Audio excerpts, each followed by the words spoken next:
This video will introduce you to HTML and HTML5. So what is HTML? Well, HTML stands for Hypertext Markup Language.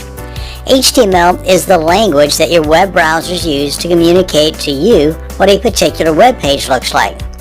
Just like learning any new language, be it Spanish, Chinese, or even English, there's a lot of memorizing as well as learning some basic standards like what a noun is and how it's used properly in a sentence. Well, the same holds true for learning HTML. Instead of nouns and verbs, there are tags and other elements that your web browser uses to put that YouTube video on your computer screen, or those words with bold type or red color on that web page. All these cool things are because of a certain element or tag that makes up HTML coding. Now, there are loads of other languages like jQuery or JavaScript or PHP that also add a lot of additional cool features to your websites, but they all are laying on top of a foundation of HTML. So what is HTML5? Well, HTML5 is the newest version of HTML, and it has many improvements over its prior versions. Many of the basics of HTML remain with HTML5, but there are a few differences between HTML5 and the older versions of HTML.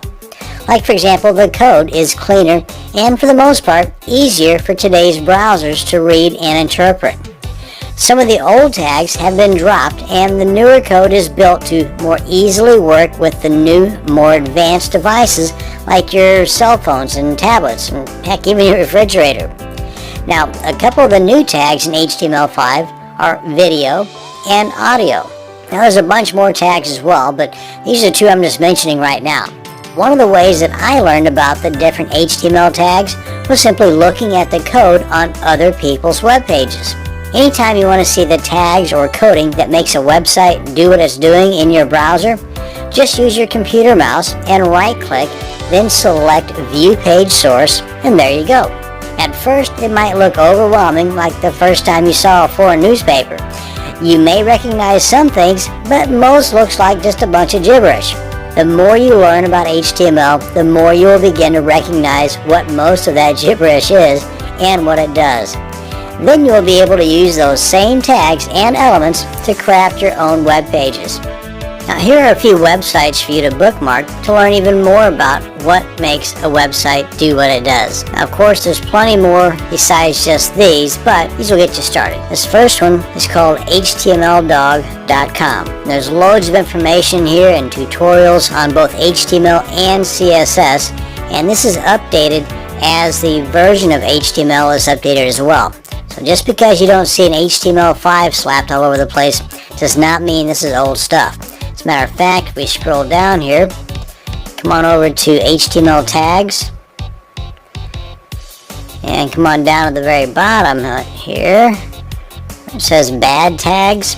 This will give you an idea as to some of the old, what's called deprecated tags that don't play nice with other code. Now, some of these tags may still work, but they might play havoc with some of the newer coding, so you want to avoid these as much as possible. Another page is W3 Schools, and like with HTML Dog, there's plenty of tutorials here as well. And one of the things I wanted to mention too in the construction of an HTML document is that you got this declaration at the very top of the page, and this tells the browser that this is not a text document, or it's not a Word document, or it's not a spreadsheet document. This is in fact an HTML5 document. And if we scroll down here even more, I believe anyway, and here it gives you a little history of some of the older versions, but that's not what I'm talking about. Right here is what I'm talking about. The common declarations for HTML5, that's what I just showed you. For the prior version, HTML4, it's got this declaration right here.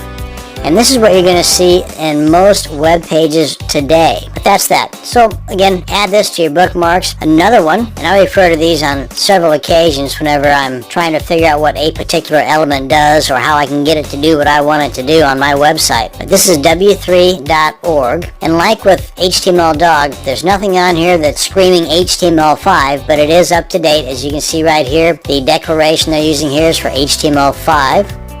Gives you a little bit of a history background here and all kinds of tutorials and cool stuff all over the place here. And last but not least, my friend Wikipedia. Now, on Wikipedia, there's a lot of additional information too. This is just the HTML page. You can do a search here for HTML5, and we've got a specific page just for HTML5. And if we scroll down here a little bit, you can see right here that you can get additional information on specific elements of HTML5, like the HTML5 for video, which I believe is right here, and also for audio and for Canvas. If we just go to video as a demonstration, HTML5 for video. And this gives you a bit more information on some of the pros and cons of using HTML5 video tags right now in the current state of the browsers not agreeing with one another on a standard format. And there's ways you can work around it here. Like learning a foreign language, the more you practice, the better and quicker you're going to get. That will bring to an end this video on the introduction to Hypertext Markup Language, also known as HTML. Thanks for watching, and you have a great day.